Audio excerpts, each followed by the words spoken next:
السلام علیکم ورحمۃ اللہ وبرکاتہ۔ لغت میں خط، نوشتہ نامہ، مراسلہ، رقاع اور چٹھی کو مکتوب کے مترادف بتائے گئے ہیں۔ یعنی مکتوب کو یا خط کو نوشتہ بھی کہتے ہیں، نامہ بھی کہتے ہیں، مراسلہ بھی کہتے ہیں، رقاع بھی کہتے ہیں اور چٹھی بھی کہتے ہیں۔ یہ کویشچن بھی بن سکتا ہے ایگزام کے اندر، پوچھ لے کہ مراسلہ کے مترادف کیا ہے، نامہ یا خط کو اور کن کن ناموں سے جانا جاتا ہے، ایسے کویشچن پوچھے جا سکتے ہیں۔ جس طرح دیگر علوم و فنون کے کچھ اصول اور تقاضے ہوتے ہیں، اسی طرح مکتوب نگاری کے بھی چند ضابطے ہوتے ہیں۔ مکتوب نگاری کے بھی چند ضابطے ہوتے ہیں، اصول ہوتے ہیں، جن کی طرف توجہ دے کر کوئی بھی مکتوب نگار عمدہ اور با اثر خط لکھ سکتا ہے۔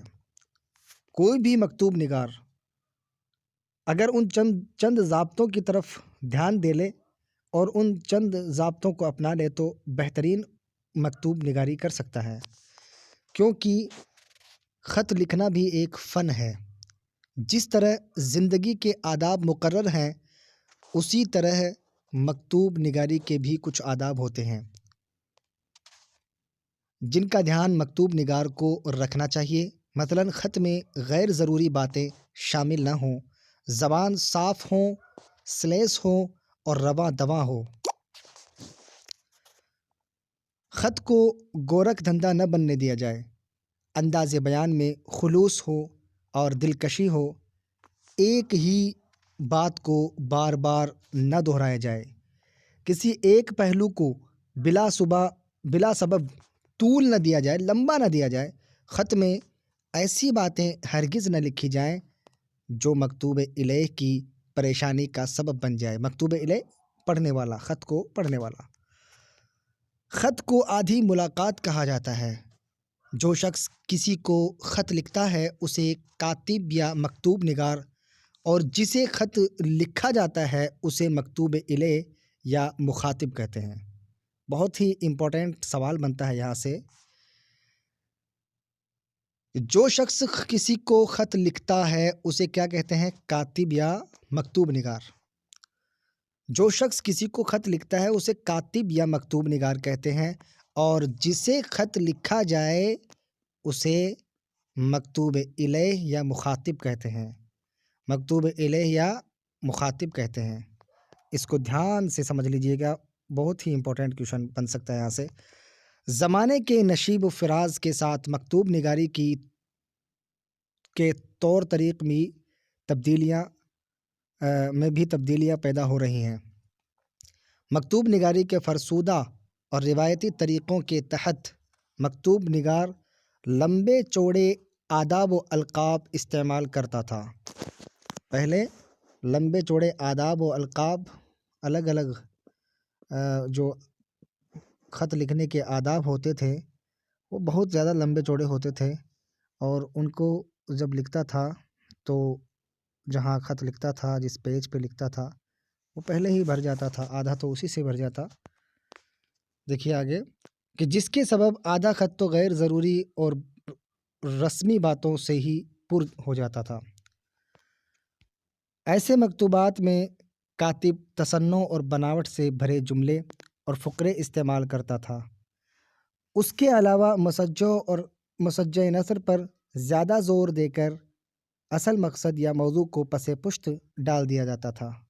یعنی بناوٹی باتیں، غیر ضروری باتیں اگر اس خط میں لکھتا تو جو ضروری باتیں تھیں اس کو وہ پس پشت ڈال دیتا تھا اور وہ رہ جاتی تھیں۔ لیکن آگے چل کر اس طریقے مکتوب نگاری کو ترک کر دیا گیا، اور اب جو مکتوبات لکھے جاتے ہیں ان میں لمبے چوڑے القاب و آداب سے پرہیز اور مقفع اور مسجع نثر سے گریز کیا جانے لگا۔ یعنی وہ بناوٹی چیزیں اور غیر ضروری باتیں جو تھی اس سے گریز کیا جانے لگا۔ مختصر القاب، عام فہم زبان اور امور کو ملحوظ رکھا جانے لگا۔ عام فہم زبان یعنی سمجھ میں آنے والی بھاشا، ایسے لینگویج جو سمجھ میں آئے۔ اس طرز کے موجد مرزا اسد اللہ خان غالب تھے۔ سب سے پہلے یہ جو طرز اپنائی کہ مختصر القاب، عام فہم زبان اور غیر ضروری باتوں کو چھوڑ کر صرف ضروری باتیں اس خط کے اندر موجود ہوں، ایسا کرنے والے مرزا اسد اللہ خان غالب پہلے انسان تھے جنہوں نے بہترین مکتوب نگاری کی۔ اب مکتوب نگاری کے اندر، خط کے اندر کیا کیا چیزیں ہوتی ہیں دیکھیے ذرا۔ خط عام طور پر تین قسم کے ہوتے ہیں، نجی یا ذاتی، کاروباری یا سرکاری۔ ہم لوگ اچھی طرح سے جانتے ہیں کہ نجی یا ذاتی ہمارے جو رشتہ داروں کو ہم لکھتے ہیں یا ہم کسی اپنے دوست کو لکھ رہے ہیں، اور کاروباری بزنس لیٹر جو ہوتے ہیں ان کو کاروباری لیٹر یا کاروباری خط کہتے ہیں، اور سرکاری اپلیکیشنز، سرکاری خط جو ہم گورنمنٹ کو لکھتے ہیں، سرکار کو لکھتے ہیں، یہ سرکاری خط ہیں۔ جس طرح شعری و نثری اصناف کے اجزائے ترکیبی اور فنی لوازم ہوتے ہیں، اسی طرح مکتوب نگاری کے لیے مندرجہ ذیل اجزائے ترکیبی ہیں۔ یہ مکتوب نگاری کے اجزائے ترکیبی ہیں۔ 6 اجزائے ترکیبی یہاں بتائے گئے ہیں، جس میں مکتوب نگار کا پتہ، پہلا جز جو ہے مکتوب نگار کا پتہ ہے۔ دوسرا جز تاریخ لگانا، ڈیٹ لگانا۔ تیسرا جز القاب اور آداب۔ چوتھا جز مضمون خط یعنی اصل مقصد۔ پانچواں جز خاتمہ۔ چھٹا جز مکتوب الیہ۔ اب اس میں دیکھیے مکتوب نگار کا پتہ، تاریخ، القاب و آداب۔ القاب و آداب کیا ہوتا ہے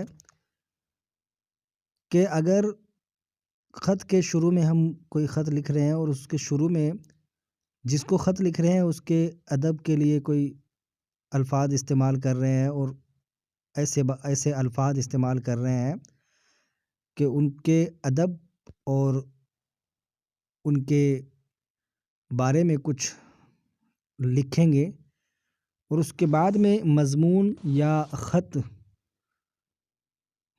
خط یعنی اصل مقصد، جو خط لکھنے کا جو مقصد ہے اس کا جو اظہار ہے وہ اس چوتھے جز میں کریں گے، اور اس کے بعد خاتمہ ہو جائے گا۔ لاسٹ میں خاتمے کے اندر کچھ ایسی ہی کچھ بات لکھ دیں گے جس سے خط ختم ہو جائے۔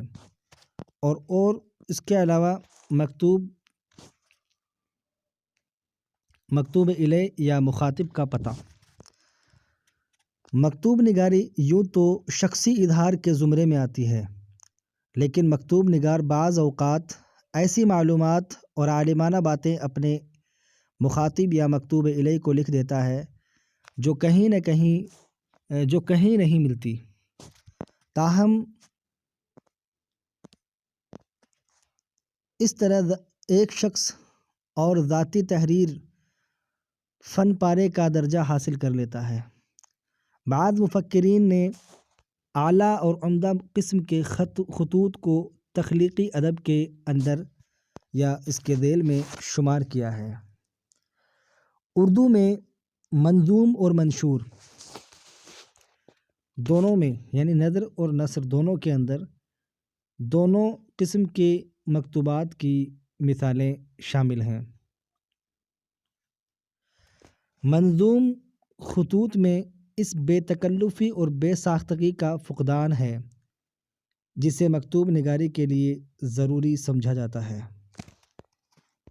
تاریخ ادب اردو کے مطالعے سے یہ علم ہوتا ہے، یعنی ادب کی تاریخ اور اردو ادب کی تاریخ کو جب ہم پڑھتے ہیں تو پتہ چلتا ہے کہ جس طرح شعراء اردو کے تذکرے فارسی میں لکھے گئے تھے، اسی طرح شعراء ادبا نے فارسی زبان میں خط لکھ کر اپنے علم و فضل و کمال کا سکہ جمانے کی کوشش کی، لیکن یہ سلسلہ تادیر قائم نہیں رہ سکا۔ اردو میں مکتوب نگاری کی روایت مرزا غالب کے پیش رو شعراء نے شروع کر دی تھی، جن میں غلام غوث بے خبر، مرزا غالب کے زمانے کے جو شعراء تھے ان میں غلام غوث بے خبر، غلام امام شہید اور قتیل جیسے حضرات اور ان کے جیسے بعض معاصرین کے اسمائے گرامی شامل ہیں، لیکن ان میں سے کسی کے بھی خطوط کو مجموعہ یا ان کا مجموعہ شائع نہیں ہوا۔ صرف نمونتاً ان کے مکتوبات کو چند نادر تحریریں ادھر ادھر مل جاتی ہیں۔ اس لیے مرزا اسد اللہ خاں غالب کے مکتوبات سے اردو میں باقاعدہ طور پر خطوط نویسی یا مکتوب نگاری کا سلسلہ شروع ہوا۔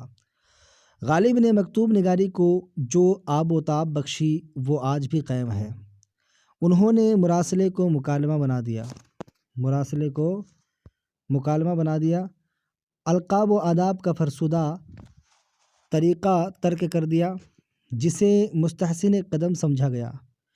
یہاں یہ امپورٹنٹ الفاظ ہیں، یہاں امپورٹنٹ لائنز، امپورٹنٹ باتیں یہاں ہیں کہ اگر پوچھ لیا جائے کہ خطوط سب سے پہلے اردو ادب میں خطوط کا سلسلہ کس نے شروع کیا، مکتوب نگاری کا سلسلہ کس نے شروع کیا، تو اس کا جواب ہوگا مرزا غالب۔ اور اسی طرح سے اگر پوچھ لیا جائے کہ خطوط کے اندر سے القاب و آداب اور فرسودہ طریقہ ترک کس نے کیا، تو اس کے بارے میں بھی یہی جواب آئے گا، مرزا اسد اللہ خاں غالب۔ ان کے خطوط ادبی، تاریخی، سیاسی، معاشرتی، تہذیبی اور تمدنی اعتبار سے خصوصی اہمیت کے حامل ہیں۔ یہ خطوط عود ہند، اردو معلیٰ، خطوط غالب کے زیر عنوان منظر عام پر آئے۔ غالب کے نثر کو پسند کرتے ہوئے علی گڑھ سے وابستہ حضرات یعنی سر سید احمد خاں، الطاف حسین حالی، مولوی ذکاء اللہ، ڈپٹی نذیر احمد، شبلی نعمانی وغیرہ نے اردو میں مکتوباتی ادب کو پروان چڑھایا۔ مولانا محمد حسین آزاد، اکبر الہ آبادی، چودھری محمد علی رودولوی اور مولانا محمد علی جوہر نے جو خطوط اپنی ذاتی ضرورت کے تحت اپنے عزیز و اقارب کو لکھے وہ اردو میں امتیازی درجہ رکھتے ہیں۔ علامہ اقبال، مولانا ابوالکلام آزاد ایسے مکتوب نگار ہیں جن کے خطوط کے مجموعے شائع ہو کر مقبول عام ہوئے۔ اقبال کے خطوط مجموعہ عالمانہ شان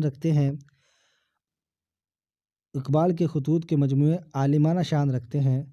ابوالکلام آزاد نے قلعہ احمد نگر کے قید خانے میں رہتے ہوئے جو خطوط حبیب الرحمن خاں شیروانی کو لکھے ان کا مجموعہ بعنوان غبار خاطر شائع ہوا۔ اس کا لکھا ہوا ہے مولانا ابوالکلام آزاد،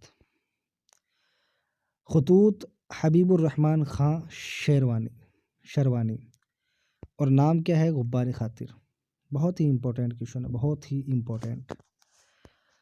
مہدی افادی نے یوں تو اپنے کئی معاصرین کو خط لکھے، لیکن جو رومانی خطوط انہوں نے اپنی اہلیہ کے نام تحریر کیے وہ اردو نثر کا بہترین نمونہ قرار دیے جاتے ہیں۔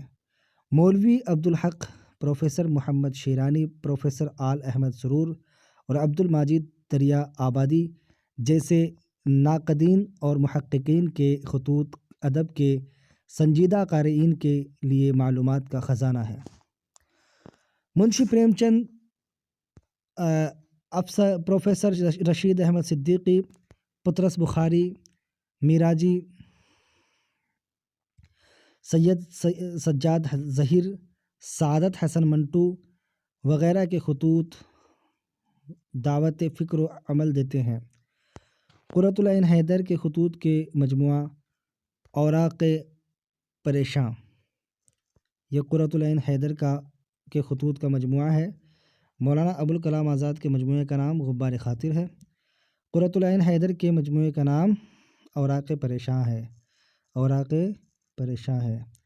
اور عود ہند، اردو معلیٰ، خطوط غالب، یہ غالب کے خطوط ہیں اور غالب کے خطوط کے مجموعے ہیں۔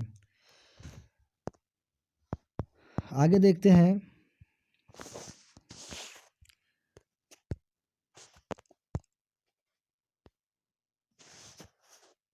ناول اور افسانے کا لطف۔ ناوی قرۃ العین حیدر کے خطوط کے مجموعہ اوراق پریشاں کو پڑھنے پر ناول اور افسانے کا لطف حاصل ہوتا ہے۔ مشہور ترقی پسند شاعر جاں-نثار اختر نے اپنی 2 بیویوں یعنی صفیہ اختر اور خدیجہ اختر کے نام جو خطوط لکھے، ان کا مجموعہ خاموش آواز، یہ کس کا ہے؟ یہ ہے جاں-نثار اختر۔ خاموش آواز، اپنی دونوں بیویوں کے نام جو خط لکھے تھے، خاموش آواز، مدھیہ پردیش اردو اکیڈمی بھوپال سے شائع ہوا۔ صفیہ اختر نے جو خطوط جاں-نثار اختر کو لکھے، ان کا مجموعہ زیر لب، زیر لب۔ صفیہ اختر نے جو خطوط جاں-نثار اختر کو لکھے، صفیہ اختر یعنی ان کی بیوی نے، اور صفیہ اختر نے جاں-نثار اختر کو لکھے، اس کا نام زیر لب ہے۔ اور جاں-نثار اختر نے اپنی بیویوں کے خط لکھے، اس کے مجموعے کا نام خاموش آواز ہے۔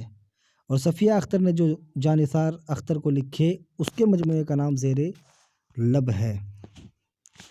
چونکہ خطوط یا مکتوبات کی ادبی اہمیت مسلم ہے، اس لیے بعض ادبی جریدوں اور اخبارات نے اردو سے تعلق رکھنے والی شخصیات کے خطوط کو یکجا کر کے خصوصی شمارے ترتیب دیے۔